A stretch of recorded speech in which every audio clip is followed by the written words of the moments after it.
Creating SKUs directly from your eBay listings is recommended if you are selling on eBay. Before getting started, you will need to authorize your eBay account so the portal can pull your eBay listings automatically.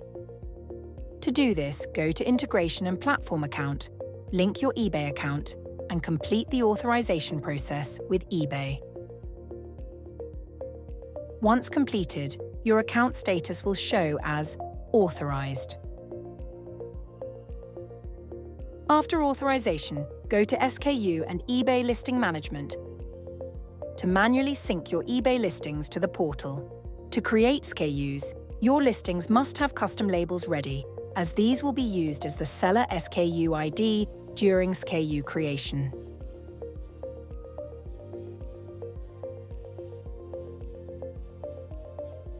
For listings without custom labels, you can either edit them on eBay, then refresh the listings to sync the latest changes, or you can directly edit them in the portal. The changes will be synced back to eBay instantly. Listings with duplicate custom labels will also be highlighted. You can either confirm the duplicate if it refers to the existing SKU, or edit the custom label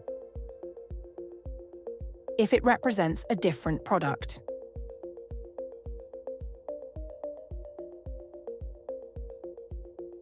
Once the custom labels are ready, the listings will be available to create OC SKU. Multiple SKUs can be created at the same time. Listings with all required information completed will be submitted for SKU verification automatically under SKU Information tab. If any mandatory SKU information is missing, you can either click on Edit and complete the SKU creation.